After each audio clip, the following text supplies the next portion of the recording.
The following podcast is a deep, shallow dive production. And you're gonna love it. Okay, let's go.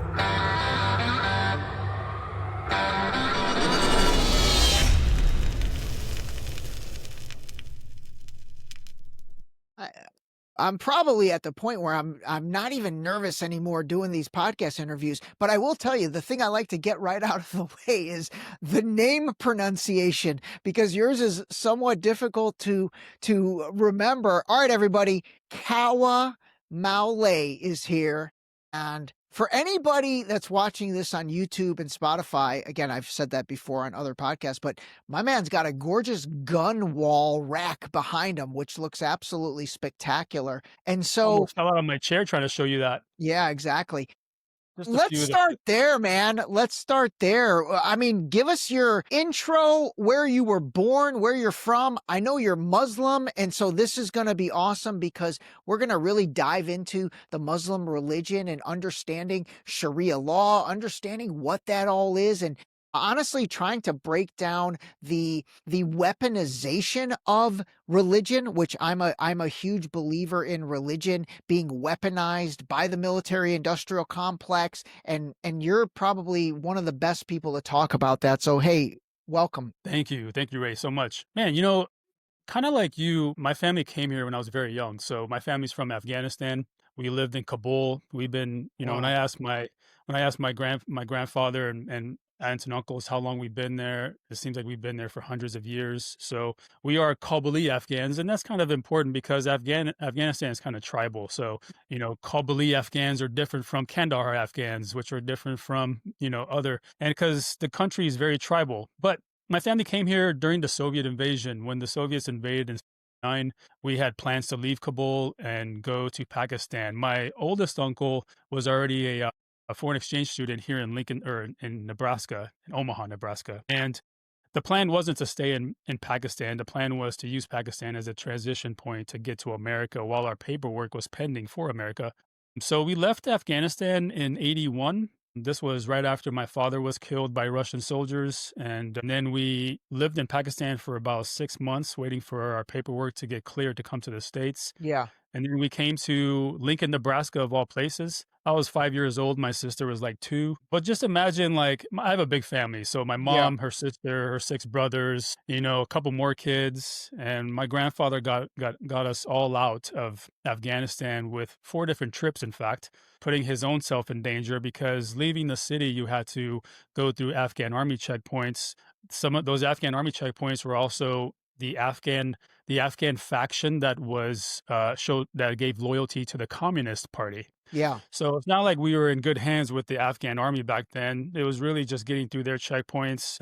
And then once you get kind of further down in Afghanistan, down south, you run into Mujahideen checkpoints. And Mujahideen were basically the early fighters that we would call Taliban now, you know, and they were freedom fighters. Yeah. These are people that defected from the government, defected from the Afghan military because of the communist influence.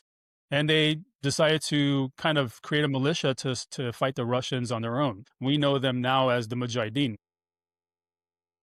We know them now as the Taliban, right? Like, would they be, this is so great. I didn't even realize there was going to be this layer. I've actually been wanting to try and do an episode educating basically the audience on the fact that the United States at one point, and correct me if I'm wrong, supported and backed the Mujahideen because they were fighting against the Soviets and communism in the 80s. Yes. So ironically, the U.S. went from backing the Afghani freedom fighters, known as the Mujahideen, to then fast forward 2 decades later to 9/11, and the Taliban is the worst thing in the world. But but they're not the same, right? Like the Mujahideen, did they become the Taliban, or are we talking 2 separate organizations? Well, we got to include them because, you know, it's not like the Mujahideen just went away. They got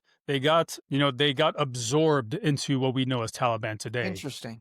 Okay. So when the CIA in America created the Taliban, they were supposed to be a mediator group. They created them in Pakistan, and they were, you know, these old guys, they were all Mujahideen fighters at one point that now were kind of higher echelon, you know, And so the point of the Taliban was to be this mediator group to go into Afghanistan and bring all the tribal warlords together. Because Yeah. what do we do after we helped the Mujahideen defeat the Russians? We just left. We just left Yeah. Afghanistan.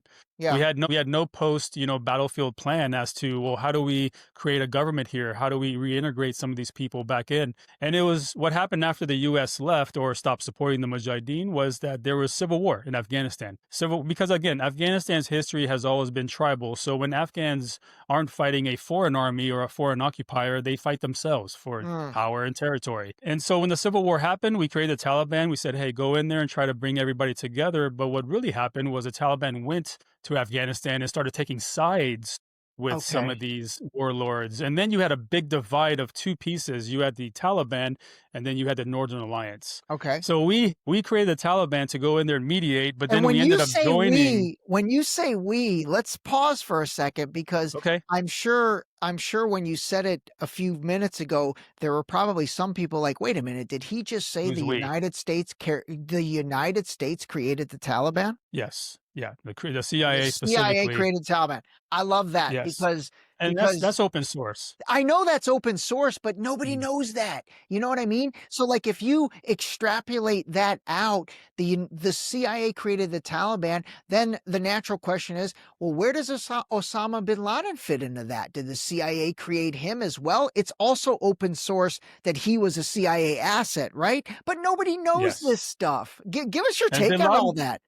no, nobody knows this stuff because nobody, with the smartphones we have, people I think just don't want to do the research or don't know where to Yeah. begin. So that's why I put these little news segments out to kind of educate people. But yes, the CIA specifically from the US government created the Taliban as a mediator group. Now, did they know that they're going to go to Afghanistan and take sides? Maybe, maybe not. But then what happened was when they did take sides, we had the Taliban and then we had the Northern Alliance. So then who do we link up with in 2001 to fight? We actually linked up with the opposite of the group that we stood up with. Got it. Right. Which So was it's the almost like Northern Alliance, right? So it's almost like, we knew that the Afghans would go back to Afghanistan from Pakistan and eventually take sides. And we knew that there was going to be some kind of opposition to the Taliban from other Afghans in the north, possibly. And that was the Northern Alliance. And that's who we actually linked up with in Afghanistan to then help train and all that, and then fight the Taliban that way. But that's kind of the beginning of the Taliban and their purpose. Their purpose was short-lived, and then they became who they are now. And so, yes, to go back to your question, I would say that a lot of the old Mujahideen fighters of Afghanistan probably later became Taliban commanders or some kind of Taliban figure of authority when going into Afghanistan. Okay. And so obviously the whole Osama bin Laden 9/11, I'll tell you what I've loved more than anything. Unfortunately for the Palestinian people and Gaza happening, unfortunately for them, for sure. But man, that has opened up Pandora's box about everything and what the world has watched on our phones in terms of the genocide in Gaza for 2 years. Not only has that opened up a million questions about, let's say, the state of Israel, Netanyahu, all of that, people are going back and they're questioning everything. JFK's assassination, the moon landing, 9/11, literally just the other day, there was more and more videos about Building 7. How the hell does Building 7 fall? It did not get hit by a plane. It falls in a complete pancake, looks identical to every other controlled demolition. So this stuff is like Pandora's box is open and it's not closing. And by the way, I love Gen Z for this. Gen Z is just, they give zero fucks. They have no back history. They have no baggage. They're just calling a spade a spade. So as someone from Afghanistan, though, what do you think Osama bin Laden was and where did he fit in all this? Was he really that bad of a guy or was he a scapegoat or what was he? Well, I think in Afghanistan, he played a vital role because, the bin Laden family is super rich, and they own construction companies and they have contracts. They have contracts with the U.S., with all these different foreign countries. But I think what bin Laden brought to Afghanistan and brought to the fight was the money and the influence really, I should say, his network of connections that he brought. And yes, we absolutely worked with bin Laden. That's also open source. The CIA and bin Laden worked very well together during the Soviet invasion. But then at some point, we stopped working with him. And then we started to kind of villainize him or paint him with a different, with a different brush Yeah. as to who he actually was. Now, was bin Laden like a good person? Maybe I don't think so. But was bin Laden capable of planning such a elaborate terror attack such as 9/11 from some cave in Afghanistan? I personally don't think he was. Yeah. I don't think he was fully responsible for 9/11. And in fact, I remember there were sayings that bin Laden came out and actually communicated with the government after 9/11 and said that this isn't us. We didn't Yeah. do this. Yeah. But it's like, it doesn't matter who's a good guy and who's a bad guy, because what our government is very good at is we're very good at working with people regardless of whether they're bad or good, but we're also very good at making them look bad when we need to. 100%. And so 100%. that's it. We use them as pawns, right? I served the military for 23 years, 5 in the Marine Corps, the rest in Special Forces. And someone could argue that, Kawa, well, you were a pawn for all the forever wars in Iraq and Afghanistan. And I would say, you know what, man, technically you're right. Yeah. Technically, but I don't look my, I don't, but I don't, what I do on a personal level or on my individual level now is you know, it doesn't matter to me what I did as far as the bad stuff, or let's say you say, well, Kawa, you were one of those terrorists too, because you went into Iraq and you killed people, or you went to Afghanistan and killed people. Well, maybe I did. Maybe I am a bad guy, but everybody tries to repent for what they do. And that's Yeah. why what I do now is share knowledge and share my perspectives, not just as a political commentator, but as a Green Beret who has 23 years in the military, who has been to Iraq and Afghanistan several times, other places in the Middle East. And as a Muslim, I'm very familiar with their cultures and traditions. Rapport building is very easy for me, and so to say bin Laden was a terrorist, yeah, okay, let's agree on that. He's a terrorist. But to say that he was responsible for 9/11, I would have to disagree with you. I'm with you on that. I'm with you on that. And the funny thing is, to say bin Laden was a terrorist, I'm not going to mention the names, but I could mention some very well-known American and other country politicians that I would call them terrorists. You know what I mean? Like, the Yeah. definition of terrorist to me is something that, quite frankly, could be applied to people that many people call world leaders. So what was that? So I would you're agree. you're Afghani Muslim, and then you're going into Iraq and Afghanistan. Like, man, that's. And by the way, if any of this is like difficult to talk about, you don't have to answer if I touch a nerve or something. But man, you kind No. of had to be torn, right? Like, what was that like? So this is a question that I often get: is what was it like to be a Muslim, and then part of a military that went into a Muslim country and possibly was Yeah. killing other Muslims? That was something that I dealt with early on during OIF-1 when we invaded Iraq, because I mean, it's like you're going through these motions. Okay, I'm an infantry guy. This is what we trained for. And then, I got my Marines to my left and right, and we're going to go in And by the here way, and go. OIF, I forget what that stands for. Operations.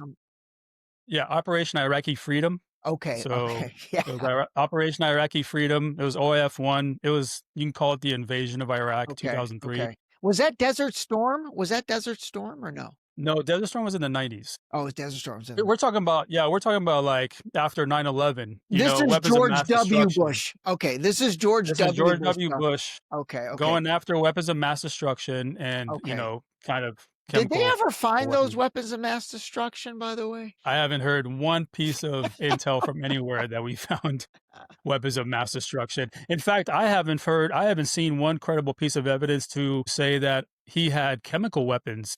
Now, there was Right. traces of chemicals inside of some of these warehouses, but there's no traces of Right. weaponizing those chemicals. Yeah. That same could be said for Bashar al-Assad in Syria, but that is another conversation. All right, finish on the question that you get a lot: being a Muslim, going into Muslim countries, and then potentially having to really inflict potential harm on innocent other Muslims. Yeah, that's rough, huh? I think it came to me after our first firefight. Our first firefight was 2 weeks after we invaded the Iraq border, and we got ambushed by about 300 Iraqi Republican Guard. So we had to dismount out of the amphibious assault vehicles that we were in to get online and basically counter this ambush. And we get through this ambush about 4 hours later, and we're all getting accountability of everybody, and we have everybody except our very first firefight in Iraq, we lost 4 Marines and a Navy corpsman. But then when you get done with when I get done with this firefight, I'm sitting there and I'm just thinking to myself, like, holy shit. And by the way, help us visualize a firefight. Are we talking, you said you get out of this amphibious vehicle. Is that a tank? You're getting out of a tank? It's an Amtrak, and a lot of Marines and Navy people will know what an Amtrak is. It's an amphibious assault vehicle that can go on water and land. Okay. But since we had to cross certain bodies of water on the way to Baghdad, it made the most sense. But you have 13 Marines in this thing packed in like sardines, and the tops will open up and everything. And then there's a ramp in the back that'll drop, and they're up armored. So when those guys were shooting at us at these Amtraks, I mean, they weren't penetrating, but we heard the tinks, the tink, tink, tink, tink, tink. We heard that. And then we get the 3Ds, which is distance, direction, and description. Well, who is it that we're fighting? How many are there? Which direction? Once we get the 3Ds, then they're like, ramps coming down, and we're all, and Ray, at this point, you have to understand that this is still a garrison mindset for leadership, because they wouldn't even allow us to load magazines into our M16A4s even after we crossed Iraq. We were sitting with rifles not loaded. So all of a sudden we get ambushed, and now people are scrambling to put mags in their rifles and rack that first round. Why is that? Like, why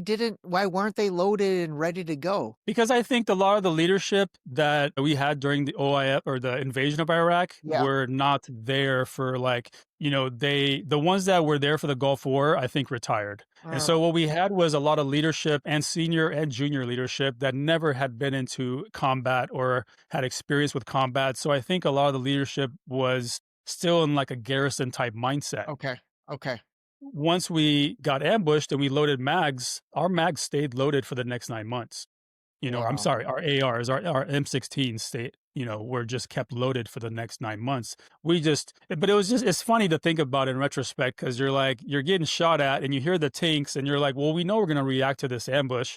So can we load magazines already or not? Yeah. And when we got that word, I'm sitting here and I'm trying to load my magazine, but my hand is just shaking so bad that I can't get my magazine in my M16. And my buddy had to hold my hand and say, Kawa, take a breath. Take a breath, load your magazine. And then that was it. When the ramp came down, immediately as the sunlight creeps in, you can see off to the left where there's all these soldiers on top of this berm, and they're just shooting at our Amtraks and some of the Humvees that we had, RPGs, RPKs, small arm fire. And we got online and we rushed towards the enemy, and we overpowered them with fire superiority, not just from our guns, but the Amtraks. They had Mark 19 grenade launchers. They had 50 cal machine guns on them. So the big guns were air support and all this. Like if there's a movie that you can reference right now, I'm trying to. I mean, this is wild, dude. And you have to understand, 99.9% of people obviously have never experienced anything remotely like this.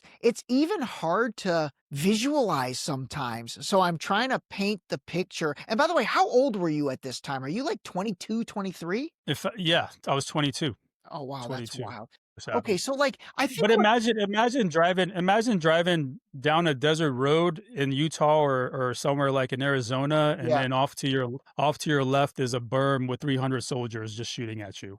Hot sun, desert, nothing but dust. And you're reacting to these 300 guys shooting RPGs, small arms fire, and everything. And the protocol for us for a counter ambush is get out of these Amtraks as fast as you can. Okay. Get online as fast as you can. And when you say get online, what does that mean? I mean, we're all online. If we lay down or to my right, look to my left, I can see all my Marines down. Okay. Get on the ground, basically. Get out of the vehicle, get in a line. Okay, got it. Using the vehicle as cover. Get in the prone, which is laying down on the ground. So we have, we make ourselves small, but then we establish a base of fire. A base of fire is established only so that another element can move forward. So what we're doing is we're kind of leapfrogging each other. So let's say I take my team and I rush 15 yards and I get down.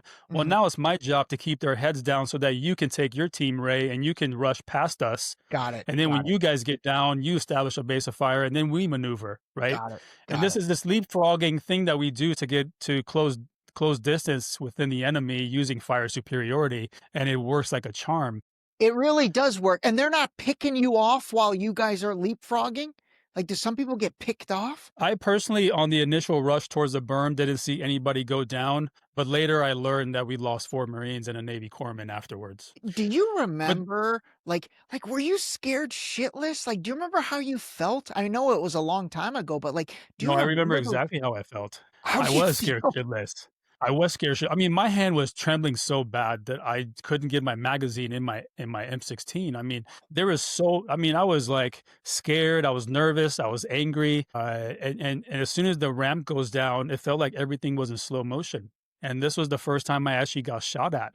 And I didn't even know what that meant. Like when I saw little puffs of dirt raising off Yeah, the ground, I realized that those are impacts, bullet impacts near me, not just me kicking dirt around. yeah, You know, when you start hearing the snap of the rounds going past your head when they're close enough, and because they're breaking the sound barrier, and you hear a snap, yeah. that's how you know that you're actually getting shot at. So, but all of that, if I can describe it, was like so slow motion, man. Mhm. I felt like we had all the time in the world, and at the same time, I felt like we were never going to get to this berm, you know, but we did. Yeah. And we finally made it to the berm, but we had a lot of dead bodies on that berm from the Iraqi Republican Guard, but then a lot of them also retreated to the far side of the berm, which was this tall, grassy field. At this point, we started getting 2 Marine Cobra attack helicopters on station for us, and they're basically telling us, hey, you guys have a bunch of Iraqis in the tall grass, Mhm. just so you guys know. So then the Amtraks move and they go around, they try to flank these guys, and now we're going through the tall grass. But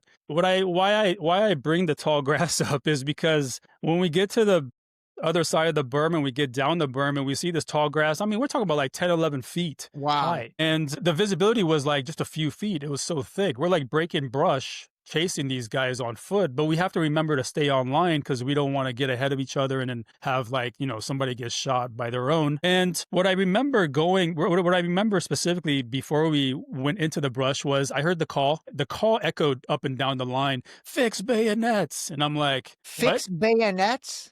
Yeah, fix bayonets. What? So we take out our K bars, and our K bars had the locking mechanism that goes onto the M's, and we no shit fixed our K bars to the front of our rifles in case we were charged at by an Iraqi from the brush. Like in case he charges And you, by don't the have way, time to. I mean, bayonet worth I'm picturing like 1900s or something. Seriously, literally like a sword attached to the barrel of your gun. That's insane. Yeah, I mean, we're talking about a modern day K bar that's about 10, 11 inches attached to your M16, ready to stab somebody. And that's what it was. Because And you're in the 12 feet of grass. So who knows if somebody's all of a sudden going to charge through the exactly. grass and then you can stab them? Exactly, because you may not have time to pull the trigger, but you may have enough time to thrust and stab them. And so, we heard fix bayonets, and we're all sitting here like, okay, you guys fix your bayonets, I'll pull security. Okay, you guys are done, I'll pull security for me so I can fix my bayonet. Yeah. But now bayonets are fixed, and we're walking through the tall grass like as if we were Elmer Fudd hunting wabbit, just kind of creeping, and we're staying online. I'm looking to my left, I'm looking to my right. Yep, okay, we're good, let's stay online. And every once in a while, you hear like a bang, bang, bang, like down the field or on the other side. So some Marine shot at somebody. And then the Amtraks were actually flanking to our right, so they're trying to go past the other side of the tall grass and kind of cut them off over there. And that's what they did. So between us going through the brush and the Amtraks having our right flank, we were able to kill and capture all these guys. Wow. In fact, that first firefight, we didn't capture anybody. Everybody was dead. But then afterwards is where we had to do some of the admin stuff, like, well, which one's the officers and who are the enlisted, and like, do they have any intel on them? So we're like collecting all the officers, and how we knew that they were officers back then was that their shoes were slightly more red, not necessarily black. The enlisted men had like black boots, and the officers had like this brownish, reddish kind of boot that kind of gave their rank away. You do all the post-assault things like checking for intel, seeing if anybody's alive, giving them medical treatment if they are, but nobody was alive. Everybody was dead at the end of that. How many people are we 300. talking about? I mean, we're talking about a little over 300 people. So then what happens to the bodies? Like who takes care of the bodies? Who does anything with them? Or do they just lay there? Well, the bodies that we personally hadn't figured that out. We knew that the army at some point was going to come in behind us and help collect the bodies, but that wasn't our job. And as far as Okay. that first firefight goes, our job was to get past the firefight and then get back in the Amtraks and continue to push towards Baghdad and Wow. engage enemy as we needed to. But to kind of answer that question early on as to how me as a Muslim dealt with that, Yeah. it was hard, man. I'm not gonna lie, it was hard. After that first firefight, I kind of got teary-eyed. I got emotional because I was like, man, did I just kill other Muslims? Yeah. You know? And on top of that, we're not talking about insurgents that came here to kill Americans. We're talking about Iraqi men who voluntarily enlisted into their military to help defend their nation from foreign occupiers. And here I am thinking that we're the good guys.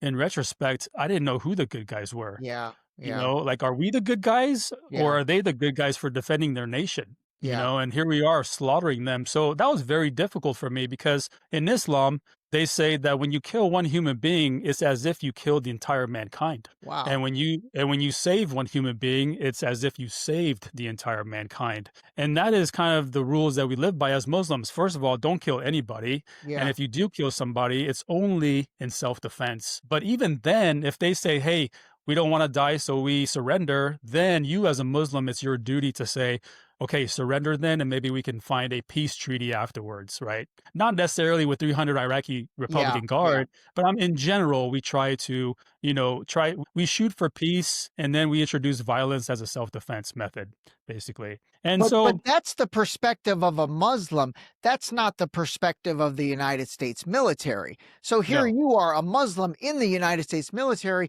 I guess, did you ever come into a situation where you needed to make a choice between those two? Do I handle this as a Muslim or do I handle this as a Special Forces Green Beret? Well, I mean, at the time, I was a young Marine in the infantry, and I had my brothers to my left and my right. These are guys that these are guys that I went through boot camp with, through the School of Infantry with. We came to the fleet together. And by the time we got to Iraq, we've been together for a little over a year. And, to answer your question, it's like, well, how do you deal with that? I just had to come to terms with it, Ray, to say, look, I get it. If I have to kill somebody, then I'm going to kill somebody. But I don't necessarily want to go around just killing people. At the end of the day, as long as my Marines to my left and right, they're safe and we get home safe, then I'm just going to do what I have to. No, I get that. I get that. Yeah. And you know what? I think what everybody needs to realize, myself included, is this is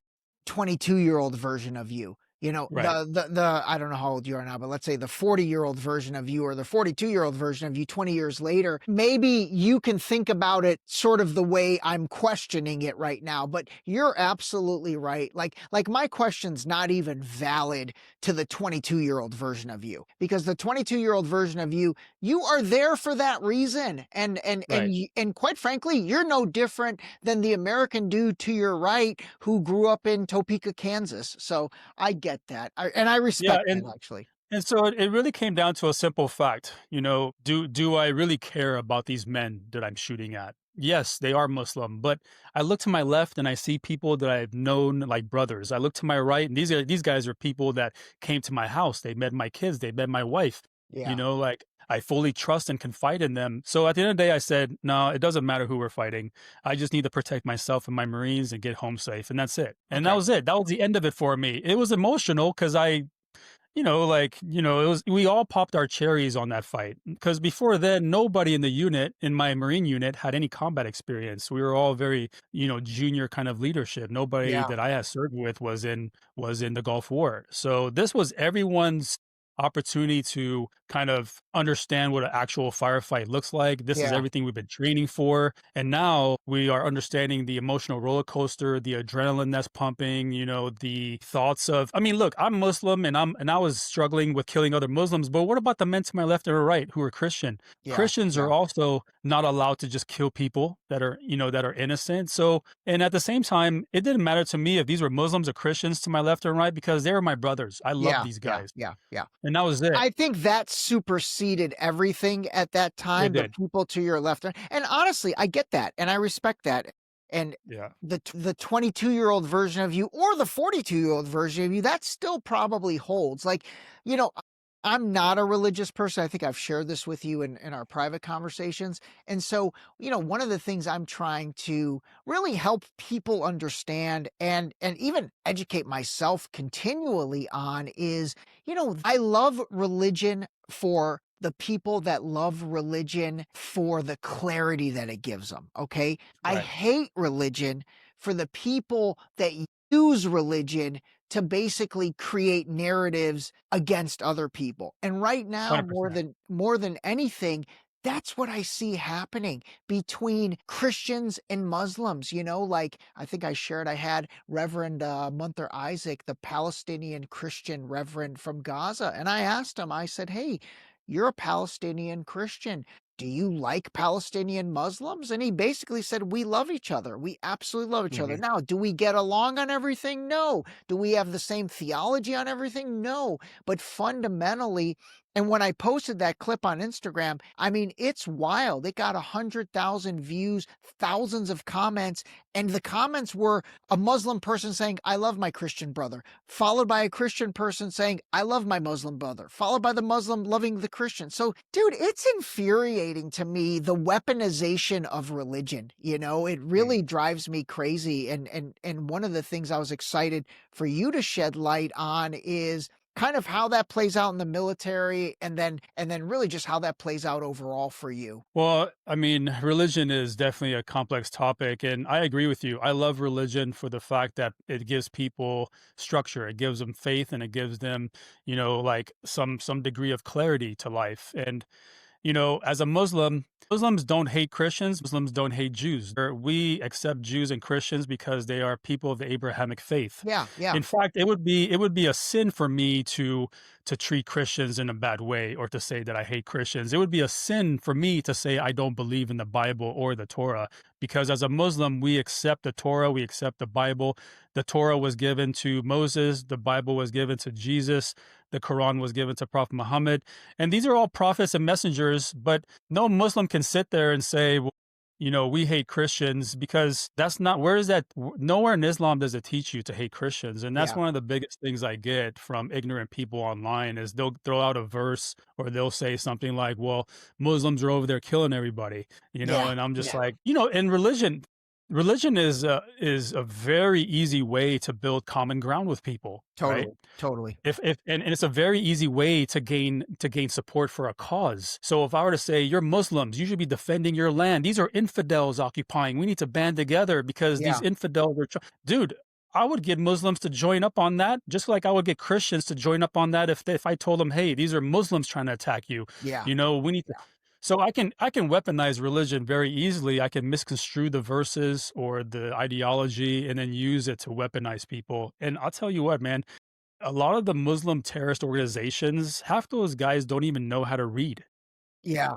Yeah. They're just listening to some religious cleric saying, we got to kill the infidels. And they're like, okay, well, let's kill the infidels. You know, it's Totally. almost like Totally. brainwashing. And it's the same thing in Christianity. It's the same thing in Judaism. You know, different aspects of it will Absolutely. create extremism. And the problem is those clerics. That's the problem. The problem is those clerics, those politicians, those people that are preying on these uneducated, whatever denomination or religion they are, uneducated people, and then really brainwashing them under the guise of whatever religion they want. Let me ask you this Exactly. about these, you know, again, quote unquote jihadist organizations. What's blown my mind, and we've talked a little bit about the Taliban, we've related that to the Mujahideen, which the United States backed the Mujahideen, and then the Mhm, Mujahideen in many ways becomes the Taliban. A quick little recap mhm. for everybody, and then all of a sudden they're the enemy. That right there should put off a red flag for everybody. Okay, step two, Right. ISIS, Al-Qaeda. Here are two radical Muslim organizations, or at least that's how they were built and that's how they are PR'd, whom supposedly hate Israel, they hate the Jews, like viscerally. But Right. then here's what's wild. They never attack Israel. They never Never. attack the Jews. So like, what gives? I just don't get it. What gives? Oh man, we could talk about this for hours, Ray.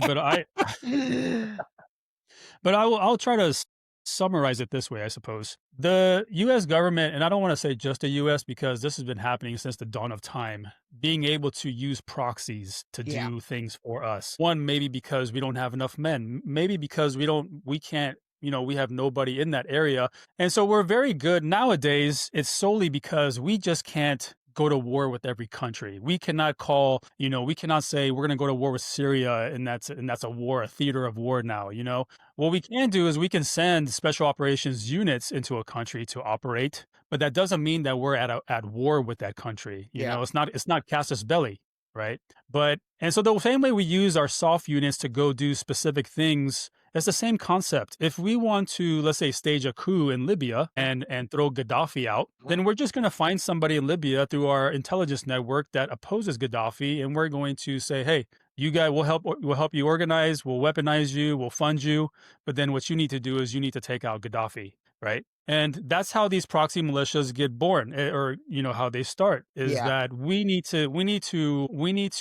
have an objective somewhere in the world that we need to execute to some degree, but we just can't declare war on this country. So let's use our intel sources to find some boots on the ground who are local natives that can do our bidding for us. And when I look at Al-Qaeda, ISIS, Boko Haram, Al-Nusra Front, Al-Shabaab, a lot of these proxy militias were created, funded, and organized by parts of the U.S. military and CIA and UK and Israel to do our bidding in certain countries. And that's why Al-Qaeda has never once even looked at attacking Israel. That's why ISIS has never even once looked at, attacking Israel, because that's not their job. Their job is not to attack the enemy or the perceived enemy. Their job is to continue to perpetuate conflict and destabilization of a nation, so that we can have some kind of leverage with that nation to say, hey, we'll come to your aid, or we'll give you X, Y, and Z. I mean, look at Nigeria and Sudan, right? Right. The UAE controls the RSF in Sudan. The RSF is the Rapid Support Forces. These are the guys that are going around just slaughtering Christians and and Muslims in Sudan. And then when you look at it, you realize that UAE is the one funding these guys. Yeah. And you're like, well, why are they funding these guys? Well, the objective in Sudan is to gain control of the gold mines. There are 6 very large gold mines in Sudan, and a lot of that gold is now controlled by the RSF, which they use slave labor to mine, extract, and then export it or ship it to UAE. I mean, just in 2025 alone, UAE has received over $900 million of gold from Sudan. That's insane. Sudan is sitting on 1,000 tons of gold. So you see that UAE wants something. They can't declare war on Sudan, so they find somebody that can do their bidding. They give them the money. But in this case, this is a collaboration between UAE and Israel, because Israel is the one that weaponizes the RSF. A lot of their weapons are Israeli made. The LAR rockets, those are Israeli. So, but that's the concept, and that's the playbook. And that's how we stage coups. I mean, we've staged 51 coups since the inception of the CIA in 1948, and that is our playbook. If we can't declare war on the country, if we can't declare war on them, then we basically unleash our attack dogs. Yeah, right. Exactly. There's that Confessions of the Economic Hitman by John Perkins, where he basically talks about the playbook, the playbook. And that playbook always happens with countries that are rich in some natural resource or some type of mineral or some type of commodity that, again, the powers that be, the power structure in the Western world wants. So I love when I see the memes of like, gold is discovered in Uganda, and then all of a sudden you'll see a bald eagle and it'll be like, send in democracy. Yeah. I mean, look at France. It. France is doing the same thing in Burkina Faso.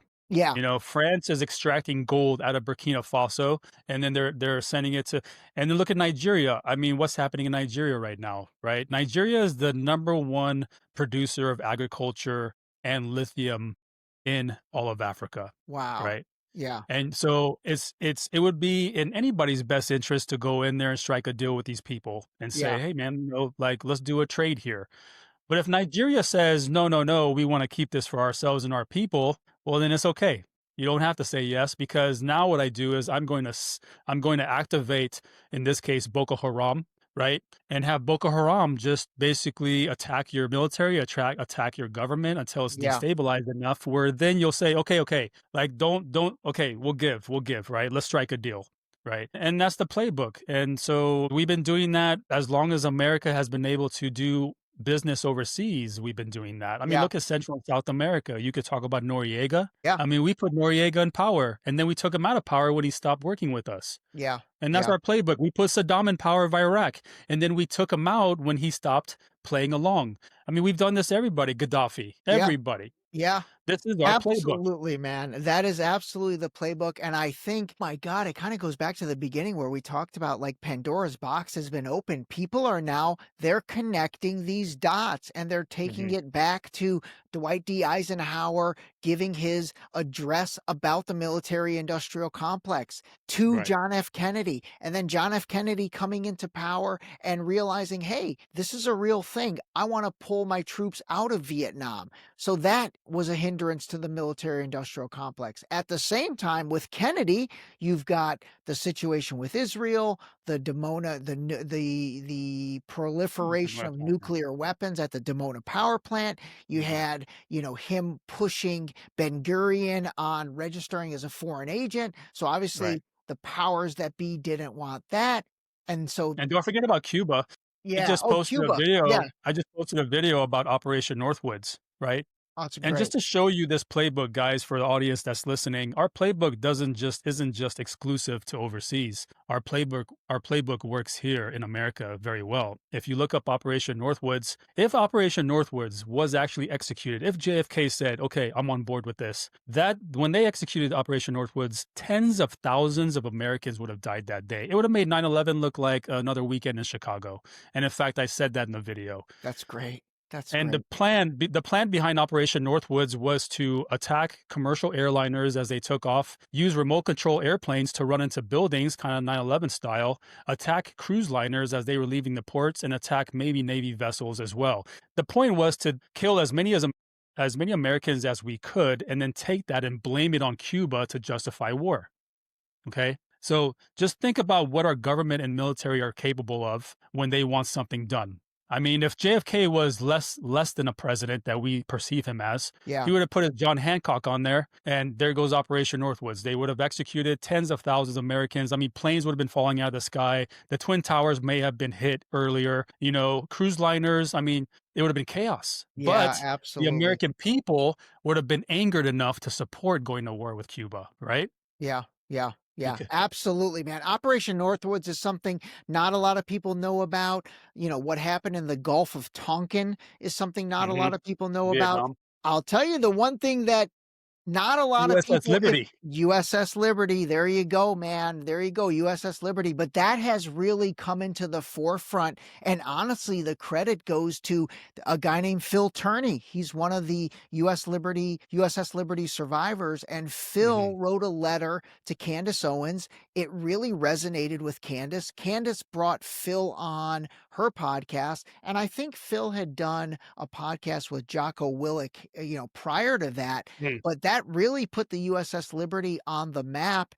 And it's fascinating now when you see these Turning Point USA events where Gen Z is standing up asking questions. Every single one of them, from Jeb Baugh, who I had on the podcast, to all these other kids, they all cite the USS Liberty. They bring that up, and that was the ultimate attempt at a false flag. And it's interesting, man. People are waking up to the truth, and it makes you realize it's like, have we been lied to our entire lives? Like everything. Yeah, and the short answer is yes, we have been lied to our entire lives. Yeah.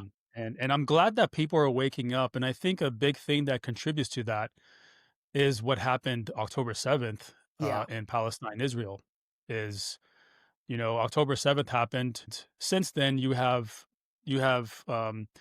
70,000 people that have been documented as dead, killed by the IDF, and you have another 250 to 300,000 estimated underneath all the rubble. Yeah.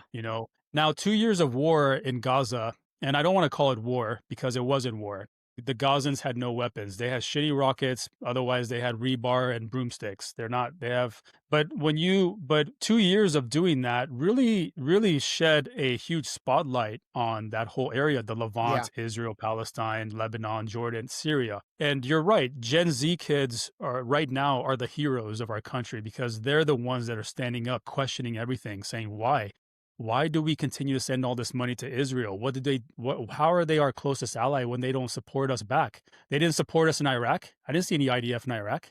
I didn't see any IDF in Afghanistan. I didn't see IDF in Syria. So what is it? How are they our closest ally? And don't tell me that their intel is what makes them our closest ally, because their intel capability obviously fell short on October 7th, right? Yeah. And we can get into October 7th and what I think about it, but the 2 years of seeing what's happening over there through TikTok videos, Instagram, all these things have also contributed to the awakening, or the noticing, as people are calling it, Yeah. of who the actual players are and what the actual objective is. Yeah. No, And no, totally. and listen, what happened in Gaza is nothing short of an atrocity. But at the same time, those people are martyrs. Why are they martyrs? Because look at now how the entire world is waking up to Yeah. what is happening and who the actual players are. No, absolutely. You said something interesting. You said their intel, it's not that good because it fell short on October 7th. But did it fall short on October 7th? Well, that's why I said Did that's it? why No, I I said know, that. I know. And all right. So that leads me into, I do want to get your take on Charlie Kirk, because I shared this with you before we hit record. Honestly, some of your videos have been some of my favorite in terms of breaking down the nonsense about Charlie Kirk. Obviously, Candace Owens is doing, she's the leader of trying to, and let's just call it, get to the truth. But let's Mhm. start with, you've got this gorgeous gun rack behind you, and I've seen your videos. I know you know how to operate a gun. Let's start with Mhm. the first thing, which is this 30-06, which now the whole country knows that terminology. I mean, is there any chance a gun that, from my research, is that powerful could go in his neck right here and just stop? Like, how does that make any sense? Well, I think that one's easy, Ray. 30-06 is a very powerful round. In fact, people use it for game. In fact, some people don't use it for big game hunting because they say it does too much damage. They want to either retain the head of the big game, or they just don't want to like have this big massive hole in this thing. So, but like 30-06, for 30-06 to go through a human neck, I think what we realistically would have saw was Charlie's head hanging off his body by just skin. You Yeah. know, 30-06 is powerful enough. If I hit you dead center in your throat, it may be powerful enough to almost decapitate you. But even if it doesn't decapitate you, it's going to leave such a gaping hole on the entrance, and then especially on the back side of that, if it goes through, that it wouldn't have looked like what we saw in all the videos of Charlie Kirk getting shot. What Charlie Kirk got shot with was something of small caliber that was able to penetrate his neck, leave a small hole, but also maybe strike a jugular or an arterial vein that then spewed all that blood. Mm. But it wasn't 30-06, Ray. There's just no Okay. way. And Yeah, that 30-06, it wouldn't have got lodged it wouldn't have got lodged in his neck. You know what I mean? yeah, I that think, that part of them describing him as yeah, Superman, and his neck muscles were so strong that it his stopped neck the bullet. bones, yeah. His neck bones, yeah. Which, by the way, I mean, I feel my neck. I don't really even feel any bones in there. What are they talking No. about? No, I mean, yeah, it's weird. So 30-06, there's just no possible way Yeah, yeah. that 30-06 could have done that. What are your thoughts on, I mean, I personally think there's a lot of credibility in the potential that that lavalier mic that he was wearing was what shot some type of, projectile. And if you're saying there's the potential of it being a small hole, kind of, and then coming out, that's what we saw. Do you think, is it feasible that maybe that lavalier mic that he was wearing, similar to the pagers that exploded in Lebanon, is that feasible as being potentially something that could have done the job? I think it's very feasible. I think it's very feasible. I mean, like it could have been something as small as a 22 caliber, bullet that went into his neck, but I think it's very feasible that his lavalier was set up. And yes, like the Mossad are very good with, creating, electronics like the pagers that went off and killed all Yeah. those people. And I think that the lavalier mic is if we're saying that there wasn't a shooter involved at all, then and it was the lavalier mic, I think there's a lot of credibility there with the Yeah. creativity of making that happen. We can sit here and speculate. Some people say it's a lavalier. Some people say there's a guy to his left or right. A lot of Yeah. people say that the entrance wound was behind the neck, and this was the exit wound. Yeah. I personally believe that it had to be something that struck him from the front and never made an exit, which would imply maybe a smaller caliber, Okay. which would also be feasible for a lapel mic to hold. And so that makes the most sense. Otherwise, when you see the angle of the shot, if you don't believe that that was an exit wound, then you have to believe that that was an entrance wound. And then that would imply that it was somebody to his kind of, 10 to 2 if Yeah. we're looking at a clock. But here's the thing. We don't have to do a lot of guessing on what it was because there's a lack of transparency from authorities. That's why we're sitting here having to put on our detective hats, is because the FBI won't share anything. And what they do share is very edited and distorted, and they only share what they want to, So where else do you want to go with Charlie Kirk? I Well, I don't mean, think it was 30-06. No, I'm totally with you on that. I've posted a couple videos where there is KSLR cameras literally right in front of Charlie, less than 10 feet away,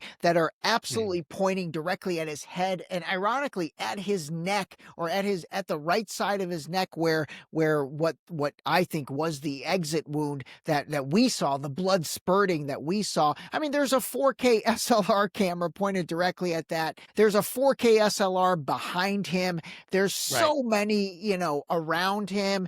Not to mention all the people with cell phones that were videotaping. So then I think the Including judge, his own security. yeah, including his own security. Man, And the what a- Ray-Ban glasses. Don't forget about the Ray-Ban Oh Meta yeah, glasses. yeah. What was the deal with that? I didn't dig into that too much. What do they say that guy was doing? Just videotaping it all with his Ray-Bans? Yeah, so what happened was they went back to older Charlie Kirk talks when he was doing college visits, and they paid attention to his main security guy. And that main security guy would always touch his Ray-Ban Meta glasses. And we know for a fact that they're Ray-Ban Meta glasses from other videos where we have a clearer picture of it. I don't know what he was able to record on those Meta glasses, but why do we not have the footage from that, right? Right. Just like the two DSLRs, why do we not have the footage from that? I mean, we can go down the rabbit hole. Why did they pave the whole area 2 days later? Yeah, that was so weird. The That whole was Charlie so Kirk weird. thing, to me, what makes people like us justified to go down our own rabbit holes is that our administration and our own FBI and other counterparts in the government just don't want to give us the answers. Yeah. They just want us to accept the official narrative and then forget about it. It was Tyler Robinson. He did it. He's a crazy. We got him. He's under arrest. All right. That's it. That case closed. And the craziest thing is that that's pretty much what all of his closest friends are doing. And all of the goofy social media influencers like Officer Tatum or Benny Johnson or any of these clowns who are leveraging Charlie's death to... You mean the 7K club? Yeah, the 7K club. Exactly. Those guys are such clowns. You know what's interesting about Charlie Kirk for me? I actually liked him a lot during COVID. I thought he really was doing a great job of standing up to the nonsense that I saw COVID as. And I was like, man, this kid is articulate. He's well spoken. He goes on these college campuses, and he really... Not only does he handle these kids, but I honestly appreciated the way he did it. He was not never, but he rarely was rude or disparaging. He really killed them with his intellect. He really did. I'm talking on the COVID stuff, okay? Right. I did not like the direction I saw him take over the past 2 years, which basically, in my opinion, was stoking the hate between Christians and Muslims, first of all, and then also stoking the left versus right battle, which to me, those are the two things that are being used to divide society for our ulterior motives.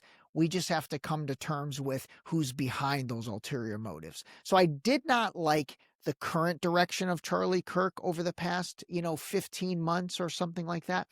But what I will say is, man, I feel bad for the kid that, first of all, I do feel bad that he lost his life. Secondly, I feel bad that all of his so-called friends and so-called loved ones, I mean, they are just selling him out down the river and they just don't care. And it's guys like you and I who we have no attachment to Charlie Kirk. We're the No. ones asking questions. Right. Well, I mean, where's his parents? Why aren't his parents asking questions? Why aren't Erica's parents asking questions? Why is Erica not at the forefront of trying to get the truth of Yeah. who killed her husband? Why is she so quick to just accept her new role as the CEO of TPUSA and now just, going on podcasts and smiling and then as far as you're saying, selling out Charlie Kirk, talking about, well, there's all these recordings of Charlie Kirk that he wanted us to share with you guys, and we're going to share those, and don't forget Charlie Kirk's message. And so you're riding on this man's coattails. Yeah. But not once have I seen this woman ask a hard question like, who killed my husband? No.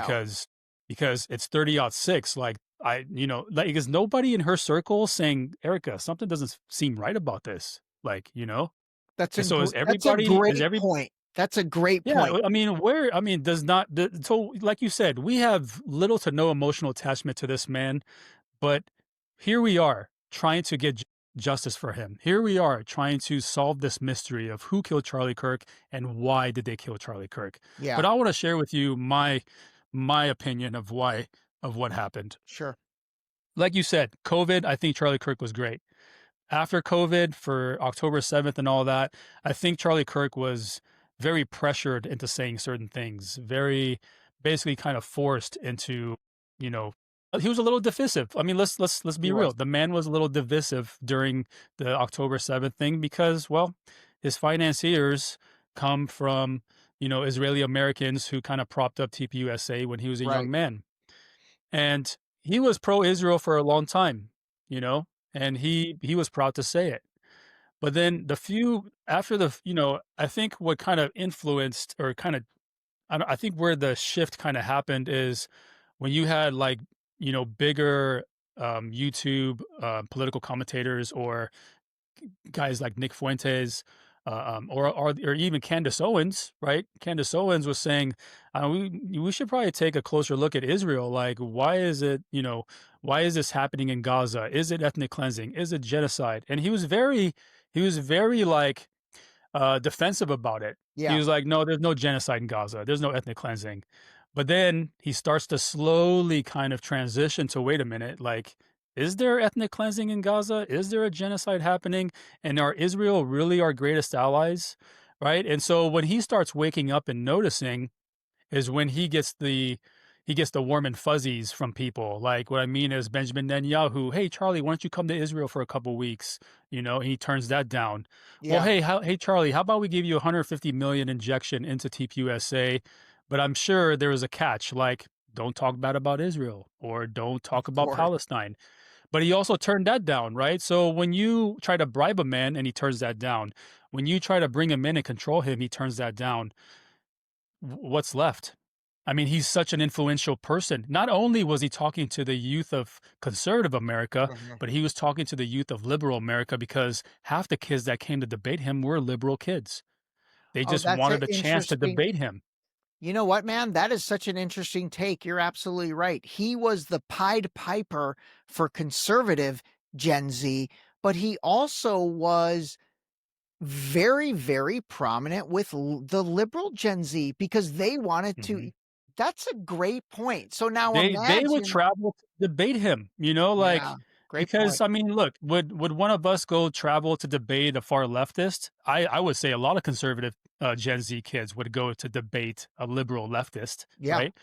So it only makes sense that a lot of liberal kids came to debate Charlie Kirk, and Yeah. so this is a very powerful person at this point. You are literally controlling the youth of America, and they are listening to every word you say. So Yeah. we cannot allow this man to wake up and then take that awakening and spread it to the youth of America. Because if the youth of America wakes up to pro-Israel Zionism, well, that's the end of Zionism in America. Yeah. You know? Yeah. And as That's a much great as point. they and so that is what that's also a lot of common ground for conservatives and liberals to come together and say, wait a minute, you believe what you believe, I believe what I believe. But here's a couple topics that we're actually aligned on, Yeah. like Yeah. Israel, like the Yeah. Israeli lobby, AIPAC, like Zionism in America, how it owns our politicians and influences all of our policies. And if you noticed since kind of Charlie's death, that there is kind of a unification between certain subgenres of conservative kids and liberal kids, There you know, absolutely is. saying, because you got conservatives going and challenging Ted Cruz and saying, well, why do we continue to give all this money to Israel when we have Americans who are homeless, veterans who are not receiving pay? You have, in this case, SNAP benefits that are not getting to Americans. You have Yeah. $40 billion going to Argentina. We had $36 billion to Israel. We have another $32 billion going to Ukraine. At what point are we going to put America first? And why are we giving so much why are we giving so much money to Israel? Yeah. Yeah. What makes them our greatest ally? Yeah, And when kids are absolutely. asking these hard questions of politicians, you notice that these politicians are like, shit, you know, Oh, yeah, yeah, they're completely getting cooked, and all these Turning Point USA events, guys like Glenn Beck are standing up there.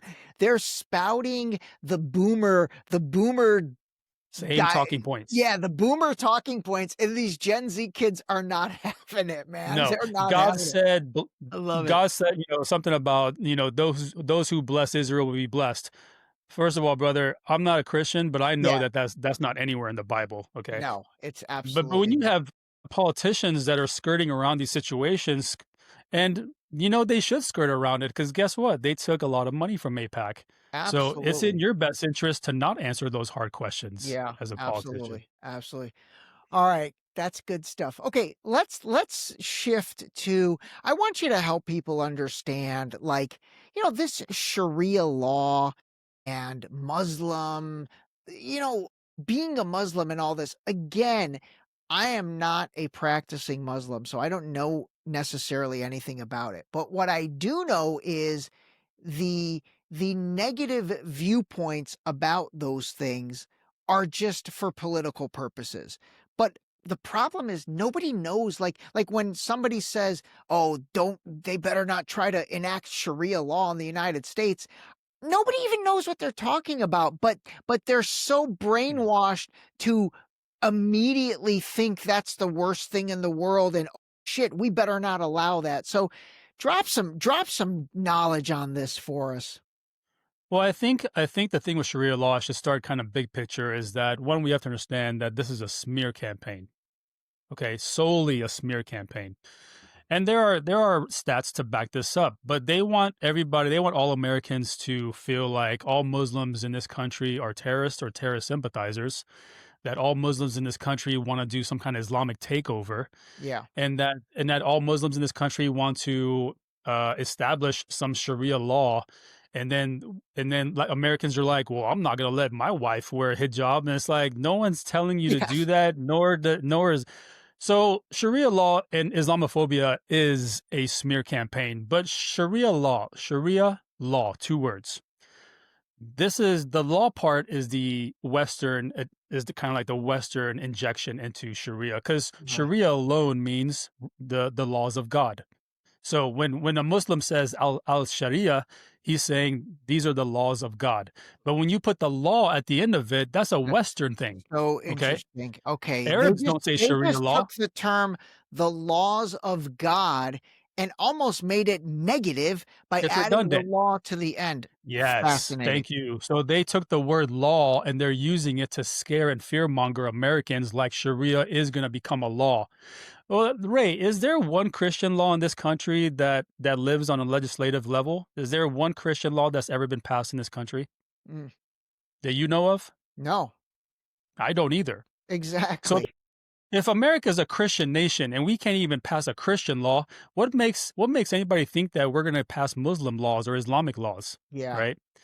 And so everybody should know that Sharia law, and I keep saying Sharia law because that's what we're calling it, fine. Yeah. But Sharia law is all it means is the laws of God. And there is no book that Yeah. is titled Sharia law. There is no manuscript that is titled Sharia law.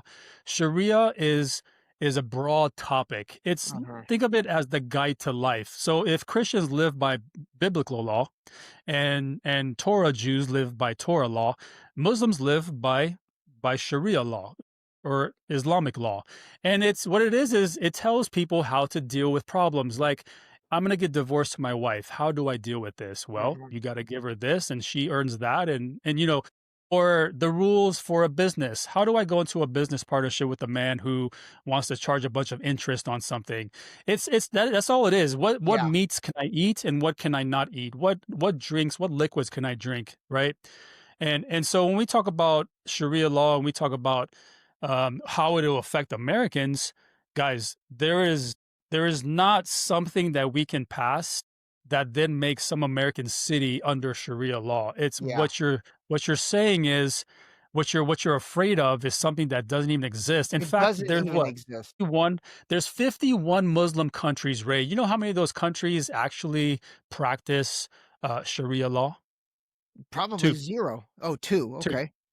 two, two. Saudi Arabia and Pakistan, I believe, is the other Okay. one. Okay. Now, what are those other 49 countries doing? Are they not Muslims? Do they not live by Such a great Sharia? point. Such a Of great course they point. do. Of course they do. But the thing is, they can't enforce Sharia because they're like, no, what do we enforce? Are we going to make all women wear hijabs? That's not Islamic either. Yeah. Are we gonna force people to get rid of pork? No, we can't do that either. So I get videos from my followers sometimes where they're like, this imam went to a gas station in his neighborhood and he told the owner of the gas station, hey man, you need to take all this haram stuff out of here. Haram is things that Muslims can't consume or Mm, Muslims shouldn't do, like porn, mm. alcohol, pork, stuff like that. Yeah. And so in the video, a lot of people are coming down on the video like, wow, this Muslim guy is going around trying to Trying to dictate terms. basically execute Sharia law on these people. But the fact of the matter is that the owner of that gas station was Muslim himself. So really, the imam Right. went to another Muslim and said, "Why are you selling alcohol in your convenience store? This is haram. You Yeah. know, why are you selling these pork skin chips? This is Yeah. haram." And he was saying that you should take the alcohol out of your store, you should take the pork out of your store, and anything else. And if you're a Muslim, then live by Muslim laws, Yeah. live by Sharia law. And so that's what Sharia law is. It's a guide to life, guys. It's like when people have questions about marriage, divorce, kids, Yeah. property, real estate. If a woman becomes a widow, according to the Quran, what does she get? Well, she gets, what she gets. And so that's all it is. It's like if I'm troubled with something and I don't know as a Muslim how to deal with it, I go to the books of my religion and say, where in here does it talk about, uh, um, if I'm a bank, can I charge interest to people? Because even charging interest in Yeah. Islam is Is illegal. is a sin. You're Yeah. not It's a supposed. It's a sin. haram, and you're not supposed to Yeah. charge interest. Yeah. So, but I don't want people to think that if that there's like this system that's going to be put in place. All it is Muslims living their lives. And if you have Yeah. a Muslim that's now a mayor of your town, or if you have a Muslim that's now a governor of your state, uh, and you can't be afraid to say, "Oh, this guy is going to bring Sharia law." I mean, look at Mamdani, right? Mamdani just became the the mayor of New York City. Mhm. The side that wants to demonize him will say, well, now he's going to do Sharia law and he's going to take all the pork out of, New Yeah. York City. And there's no way. There's no way. Look at No, I agree. Dearborn, Michigan. Dearborn, Yeah. Michigan is probably the most concentrated uh, demographic of Muslims and Yes. Arabs. Yes. But not even in Dearborn, Michigan is there Sharia law. Right. Right. Right. Right. But if you walk down the street, guess what you're going to see? You're going to see a lot of businesses with in Arabic writing. You're going to see a lot of people speaking Arabic. You're going to see a Yeah. lot of women with different various hijabs on, some with the face Yeah. showing, some with no face showing, right? But that doesn't mean that they're living under Sharia law. There is no American legislation that is Yeah. Sharia law. It is just the And more neighborhood. importantly, they're not trying to force that on you. That's not happening. If they want to live like that and it's their life, hey, go live your life. I will tell you, that was that was very insightful the way you laid that all out, and especially the beginning. And this just goes to show you how deep the propaganda and the narrative creation is. It should not even be referred to as Sharia law. It should be called the laws of Sharia or the law of Sharia. And if that directly translates and means the law of God and how you should live your life, oh my God, that's pretty I mean, listen, nice. there is Sharia in Christianity. There is Sharia in Yeah. Judaism, Yeah. right? And it's as simple as this. I say God, this Muslim says Allah. It's like they're not two different people, bro.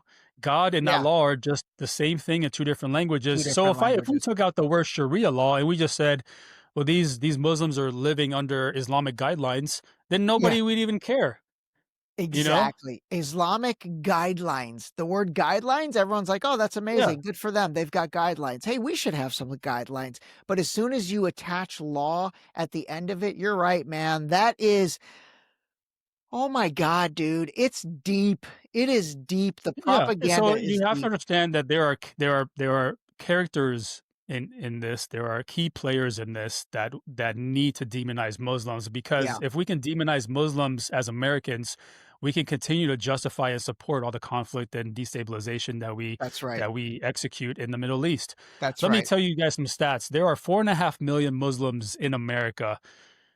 Guess who has the lowest crime rates in any given category? Muslims. Muslims. Okay. Guess who's not on the Epstein list, Ray? Mus- Muslims. Okay. Guess, did you know that in America, there are 37 US states that legally still allow child marriages? oh my God. Did you know that since the year 2000, 300,000 child marriages have taken place in America, and most of them are from the Christian community? Now, I'm not making this up. This is open source, guys. You can go look this up. 37 states still allow child marriages, but yet when people want to come down on Muslims, they say, well, the Prophet Muhammad, he married a 6-year-old, and so he's a pedophile. Okay, well, how many pedophiles do you want me to name in this country? Because I can name quite a few Yeah. pedophiles here, Yeah. right? And also, don't forget, 37 U.S. states allow child marriage, but So also when you Prophet say Muhammad 37 US states allow child marriage, that means you could legally, like under the age of 18? yes, That is yes. wild. In most of those states, they have to be over 13 years old. Oh my God. Okay, again, go do your research on that.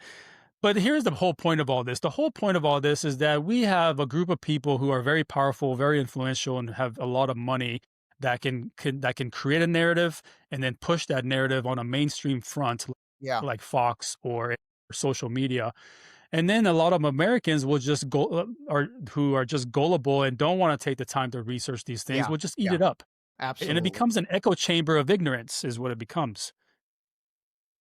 Absolutely, my man. I'm gonna have to say cowabunga on that. That was all perfect. All right, Well, listen, as a Muslim, it just makes I me, get as a it. I Muslim, it totally just makes get it. me, But yeah, probably as a pisses Muslim, you it just, off. I'm Like tired of, there's so much misinformation. And again, it really does come down to narrative creation for an exterior motive or an ulterior motive. I'm sorry. So narrative creation for an ulterior motive. And again, I will say, you said it perfectly at the beginning where you said, the Palestinian people have become the martyrs, and it's really the martyrs for truth. Pandora's box is open yeah, because of, unfortunately, what they've endured. But fortunately, God, I hate even saying that, but fortunately, what we've seen on our phones, and again, this actually scopes above Israel and above everything that's going on in Gaza. Like I said, I mean, I love people questioning. I mean, the moon landing to me has always been ridiculous.